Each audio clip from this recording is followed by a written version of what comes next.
আমি বিশ্বাস করি না তমগ্ন ঘোষ সুদীপ বন্দ্যোপাধ্যায়কে কোনোভাবে জেতাতে সাহায্য করবে। বিজেপির প্রার্থী তাপস রায় এমনিই জিতবে, মানুষের ভোটে জিতবে, তাকে ওই কুণাল ঘোষের সাহায্য নিতে হবে।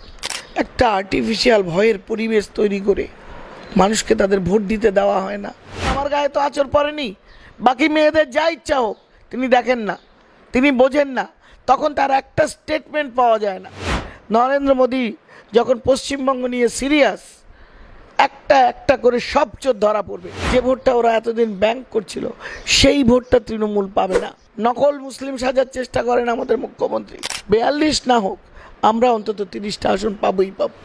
তৃণমূল থেকে কুণাল ঘোষ বলেছেন বিজেপির তমগ্ন ঘোষ তৃণমূল উত্তর কলকাতার প্রার্থী সুদীপ বন্দ্যোপাধ্যায়কে জেতাতে সাহায্য করছে।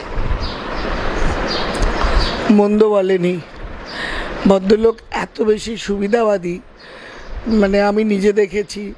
আমাদের একটা দিল্লির নেতা, আমাদের ধর্মেন্দ্র প্রধানজি একটা মিটিং নিচ্ছিলেন উত্তর কলকাতার একটা অবস্থাপন্ন বাড়িতে। সেখানে আমরা বেশ খুব কয়েকজন কোর লোকজন ছিলাম। হুট করে দেখলাম কুণাল ঘোষ ঢুকে গেলেন সেখানে। আমরাও অপ্রস্তুত হয়ে গেলাম, ধর্মেন্দ্রজি অপ্রস্তুত হয়ে গেল। যাই হোক, সৌজন্য বিনিময় করে আমরা ওনাকে যেতে বলছি, উনি কিছুতে যান না। তো উনি বলছেন আমি এমনি ঢুকে পড়লাম। ওয়াই? উনি বারবার চেষ্টা করছেন কোনো রকমে যদি বিজেপিতে ঢুকতে পারেন, বারবার চেষ্টা করছেন যদি একটু এতটুকু প্রসাদ পাওয়া যায় বিজেপির। তমগ্ন কিছু ভুল বলেনি। উনি চোরকে বলেন চুরি করো, গৃহস্থকে বলেন সজাগ থাকো। এটা ওনার চরিত্র, এটা বাংলার মানুষ জানে। কিভাবে জানে? আপনারা দেখেছেন যখন অ্যারেস্ট হয়েছিল তিনি বলেছিলেন সারদার সবচেয়ে বড় বেনিফিশিয়ারি হলো মমতা বন্দ্যোপাধ্যায়। তিনি বলেছিলেন মমতা বন্দ্যোপাধ্যায়কে সবার আগে অ্যারেস্ট করা উচিত, তাকে জেলে নেওয়া উচিত, আমাকে নয়, বলেছিলেন তো। আবার যেই তিনি 3 বছর জেল খেটে বেরিয়ে এলেন, সঙ্গে সঙ্গে তিনি আবার পাল্টি খেয়ে গিয়ে মমতাদির পেছনে ঢুকে গেলেন। এখন আবার দেখছেন সুবিধার নয়, টিকিট পাননি, পার্লামেন্ট টিকিট পাননি, এটা পাননি, ওটা পাননি, অনেক মুখ ফাটিয়েও মমতাদিও হয়তো তলায় তলায় ওনাকে চিনে গেছেন, বুঝে গেছেন, বিশ্বস্ত নন সেটা মনে করেন, সেই কারণে হয়তো টিকিট দেয়নি মমতাদি বা অভিষেক, যেই হোক। আলটিমেটলি তার সেখানেও পারফরমেন্স সো গুড না হওয়াতে he is trying his best যে আমি এবার বিজেপিতে যদি কোনোভাবে ঢুকতে পারি। কি করছেন উনি? বিজেপি তো নেবে না, বিজেপি এবার ছাঁকনি দিয়ে ছেঁকে নেবে লোক, যাকে তাকে নিচ্ছে না, বিজেপি রিফিউজ করেছে। আর সেই কারণে উনি তলায় তলায় হেল্প করার চেষ্টা করছেন। কিন্তু উনি কুণাল ঘোষ নিজে বলছেন যে তমগ্ন ঘোষ সুদীপ বন্দ্যোপাধ্যায়কে জেতাতে আবার সাহায্য করছে। উনি কত রকম এরা কথা বলে। তমগ্ন অত্যন্ত সিনসিয়ার, অত্যন্ত ডেডিকেটেড ছেলে, পার্টির এতটুকু ভালোর জন্য সারাদিন খাটে।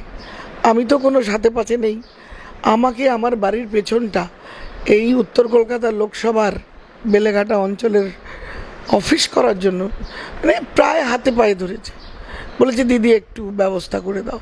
কেন করবে? ওর তো কোনো লাভ নেই, দলটাকে ভালোবাসে তাই।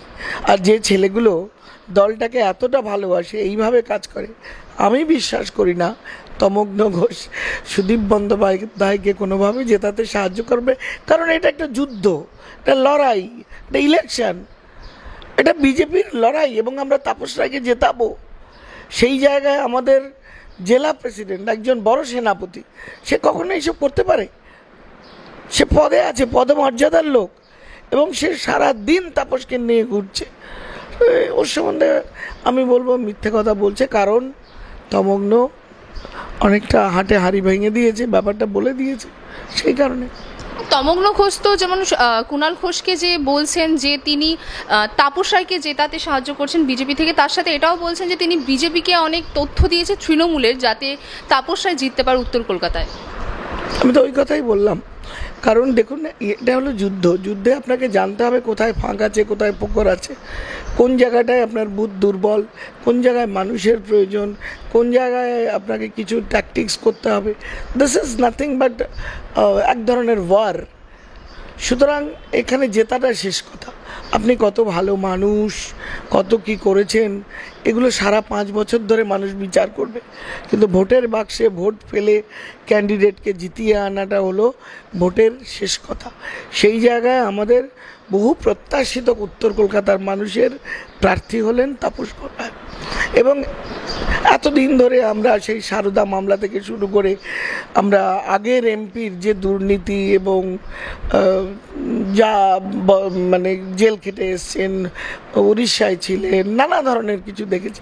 সেই জায়গা থেকে কলকাতার মানুষকে ঘুরিয়ে আনতে আমাদের একটা মুখ দরকার ছিল, যিনি প্রতিবাদী হবেন, যিনি সত্যবাদী হবেন, যিনি অর্থের লোভে মিথ্যা করবেন না, খারাপ কাজ করবেন না, এরকম একটা মুখ বিজেপি খুঁজে পেয়েছে, তাকে টিকিট দিয়েছে। এবং তাকে জেতাতে আমরা যারা উত্তর কলকাতায় থাকি বা উত্তর কলকাতা বিজেপির কার্যকর্তা, আমরা মরিয়া। এবং এই লড়াই আমাদের চ্যালেঞ্জ, আমরা এটা জিতেই ছাড়বো। এবং এখানে কে সাহায্য করছে কে করছে না সেটা ম্যাটার নয়। উত্তর কলকাতার মানুষ কতজন তাপস রায়ের পক্ষে, উত্তর কলকাতার মানুষ কতজন নরেন্দ্র মোদীর উন্নয়নের পক্ষে, এবং উত্তর কলকাতার মানুষ কতজন তারা যোগ্য চাকরি প্রার্থী চাকরি পাননি, এগুলোর হিসেব হবে এই ভোটে। কতজন আবাস যোজনার বাড়ি পাননি, কতজন শৌচালয় পাননি, কতজন 100 দিনের টাকা পাননি। এই যে কাউন্সিলরগুলো বেআইনি বাড়ি করছে, পুকুর বুঝিয়ে এই করে বাড়ি ভেঙে যাচ্ছে, যে মানুষগুলো ক্ষতিগ্রস্ত হচ্ছে, আপনি কি মনে করছেন উত্তর কলকাতার রাতারাতি গজিয়ে যাওয়া প্রমোটার তৃণমূল দলের নেতা মানুষ জবাব দেবে না? নিশ্চয়ই দেবে। সহ্য করতে করতে আজকে দেয়ালে পিঠ ঠেকে গেছে। সুতরাং বিজেপির প্রার্থী তাপস রায় এমনিই জিতবে, মানুষের ভোটে জিতবে। তাকে ওই কুণাল ঘোষের সাহায্য নিতে হবে, তলায় আমরা নেই। তৃণমূল থেকে কুণাল ঘোষই একসময় বলেছিলেন যে সুদীপ বন্দ্যোপাধ্যায় বিজেপির লোক, তাকে 42 জন টিকিটের মধ্যে তাকে একটা টিকিট দেওয়া মানে বিজেপিকে জিতিয়ে দেওয়া একটা আসনে। ওই তো অতঃপর ঘুরে ফিরে ব্যাপারটা একই হচ্ছে। প্রথমে বলছিল সুদীপ বন্দ্যোপাধ্যায় বিজেপির লোক, এখন বলছেন তমগ্ন ঘোষ বিজেপির তৃণমূলকে সাহায্য করছে যাতে করে তাপস রায় হারে। এই যে সেলফ কন্ট্রাডিকশান, উনি দুটো কথার মধ্যে আপনার মনে হচ্ছে দুটো কথা এক? উনি একবার তৃণমূলের হয়ে বলছেন, একবার বিজেপির হয়ে বলছেন, একবার সুদীপ বন্দ্যোপাধ্যায়ের পক্ষে বলছেন, একবার সুদীপ বন্দ্যোপাধ্যায়ের বিপক্ষে বলছেন। তো ওনার কথা সম্বন্ধে এত ইন্টারভিউ না করাই ভালো, অন্য কিছু বলুন না, কত টপিক আছে। আচ্ছা, ডায়মন্ড হারবার নিয়ে এত শোর গরম কেন? সে তো আরেকজন, তার মডেল ডায়মন্ড হারবার। পঞ্চায়েত ভোটে আমি গিয়েছিলাম কাজ করতে, কি বলবো, পাড়াকে পারা না, ঘরের বাইরে বেরোতে পারে না, চারধারে ঘিরিয়ে দিয়েছে সো কল্ড মাইনরিটি, যারা হলো দাঙ্গাবাজ, সেই ধরনের কিছু মানুষকে দিয়ে একটা আর্টিফিশিয়াল ভয়ের পরিবেশ তৈরি করে মানুষকে তাদের ভোট দিতে দেওয়া হয় না, তাদের গণতান্ত্রিক অধিকার রক্ষা করতে দেওয়া হয় না। সেখানে উন্নয়নের নামে সারা রাজ্যের যত টাকা আসে সব ভ্যাকসিন চলে গেল মডেল ডায়মন্ড হারবার। কেন ডায়মন্ড হারবার মডেলে কেন সমস্ত ভ্যাকসিন যাবে? অন্য জেলার মানুষেরা কি দোষ করেছে? উনি কি মুখ্যমন্ত্রীর ভাইপো বলে সমস্ত ভ্যাকসিনগুলো আগে নিয়ে চলে যাবেন? ঠিক বাপের জমিদারি নাকি? এই হলো diamond Harbour model. Diamond Harbour মডেলে জাহাঙ্গীরের মতো এবং অনেক অনেক বড় বড় সব কুখ্যাত মানুষগুলো রয়েছে, যাদের সাহায্যে ডায়মন্ড হারবারের ভোট জেতার কথা অভিষেক ব্যানার্জি ভাবেন। কিন্তু এবার সেটা হবে না। কেন কি? এবার এআই আর্টিফিশিয়াল ইন্টেলিজেন্সের মাধ্যমে ভোট হবে। সিআইএসএফ কুইক রেসপন্স টিম 5 মিনিটের মধ্যে স্পটে পৌঁছাবে এবং ক্যামেরা থাকবে প্রত্যেকটা জায়গায়। ভোট দফায় দফায় হবে, মানুষও জাগ্রত, ভোটার জাগ্রত। আর ভোটার যদি জাগ্রত হয় না, কারো ক্ষমতা নেই চুরি করে ভোট জেতা, মানুষের ভোটে জিত। আচ্ছা, কোথাও কি জাহাঙ্গীর সম্পর্ক যে সমস্ত তথ্য সামনে এসেছে তারপরে তৃণমূলের সেখানে কি ভোট ব্যাংকে প্রভাব ফেলতে পারে সেই বিষয়গুলো? তৃণমূলের ভোট ব্যাংক নেই। আপনি একদম পরিষ্কার একজন একজন করে গিয়ে আপনারা সার্ভে করুন, বাড়িতে বাড়িতে করুন। আপনাদের ঢুকতে দেবে না, প্রথম কথা। রাস্তায় মেরে তাড়িয়ে দেবে, ক্যামেরা ছিঁড়ে দেবে, ভাঙচুর করবে। গুন্ডার দল এরা, শুধু চোর নয়, এরা শুধু লুটতরাজ করে না, এরা গুন্ডা লম্পট। সন্দেশখালি দেখছেন তো, প্রত্যেকটা নেতা লম্পট। রাজ্যের মহিলাদের রাতের অন্ধকারে পার্টি অফিসে ডেকে নিয়ে ভোগ করে দিনের পর দিন, গান পয়েন্টে হাজব্যান্ডগুলোকে মার দিয়ে, হাজব্যান্ডগুলোকে তাড়িয়ে দিয়ে। কোন রাজ্যে বাস করি আমরা? এই মহিলা মুখ্যমন্ত্রী দেখেন না?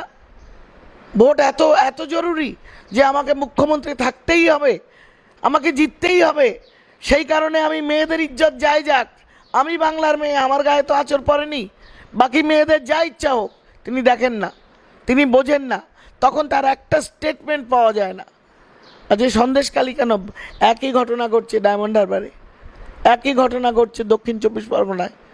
এই রকম কত শাহজাহান আছে, জাহাঙ্গীর বলুন, আরাবুল বলুন, শওকত বলুন, কেউ কারোর থেকে কম নয়। আজকে এনকোয়ারি হোক, একে একে দেখবেন সব বড় বড় বড় বড় মাছগুলো ধরা পড়ছে। এবং একটা জিনিস জানবেন, নরেন্দ্র মোদী যখন পশ্চিমবঙ্গ নিয়ে সিরিয়াস, একটা একটা করে সব চোর ধরা পড়বে এবং প্রত্যেককে তাদের পাপের শাস্তি পেতে হবে। এই পশ্চিমবঙ্গে বসেই, এই নরেন্দ্র মোদীর রাজত্বেই, এই ভোটের রেজাল্ট সেটা প্রমাণ করে দেবে। আচ্ছা, একটা শেষ প্রশ্ন করবো তোমায়। একদিকে আইএনডিআই জোট, একদিকে বিজেপি, কি মনে হচ্ছে কোন দিকে পাল্লা ভারী? মানে সাধারণ মানুষ কাকে কোন, একদিকে আইএনডিএ জোটে তো অনেকগুলো দল একসঙ্গে হয়ে আছে, তো সাধারণ মানুষ কোন দিকে বেশি যাবে? তুমি একটা হীরের দোকানে গিয়ে যদি একটা বলো আমার 5 টাকা ধনেপাতার রসিদ দিন, ব্যাপারটা সেরকম, ধনেপাতার কাশ্মীর মুদা। তো যাদের কোনো মানুষের কোনো বেস নেই, মানুষ যাদের ভোট দেবে না সুস্থ মাথায়, শান্ত মাথায়, এমনকি মাইনরিটি ভোট, যে ভোটটা ওরা এতদিন ব্যাংক করছিল, সেই ভোটটা তৃণমূল পাবে না। কারণ মাইনরিটিরাও বুঝে গেছে ওদের অ্যাপিসমেন্ট চলছে, তোষামত চলছে, হাতে একটা পয়সা গুঁজে দেওয়া হচ্ছে, হিজাব পরে সারাদিন মাংস খেয়ে গিয়ে ওখানে আফতারি, রোজা ভাঙা হচ্ছে, আফতারি করা হচ্ছে। তারাও বুঝে গেছে নকল মুসলিম সাজার চেষ্টা করেন আমাদের মুখ্যমন্ত্রী। তারা বুঝে গেছে মুসলমানদের কত ক্ষতি হয়েছে। আজকে বকটুয়ে যে 11 জন খুন হলো তৃণমূলের অন্তর্কলহে, তারা কি মুসলিম নন? আজকে হাওড়ার ঘটনা বলুন, প্রত্যেকটা জায়গায় দেখুন, এই যে আপনার খিদিরপুরে বাড়ি ভাঙলো, 12 জন মারা গেল, তারা মুসলিম নন? তারা কি রাজ্যের বাসিন্দা নন? তারা কি রাজ্যে ট্যাক্স দেন না? তারা কি মাননীয়াকে ভোট দেননি? তিনি কি তাদের খেয়াল রাখেন? দায়বদ্ধ, দায়িত্বপূর্ণ মানুষ এই জবাবগুলো চাইবে এবং এই জবাবেই দেখবেন ভোটের রেজাল্ট কী হয়। প্রত্যেকটা জায়গায় আমাদের প্রধানমন্ত্রীর দূরদৃষ্টি, তিনি বলেছিলেন পশ্চিমবঙ্গে 42-এ 42 না হোক, আমরা অন্তত 30টা আসন পাবোই পাবো।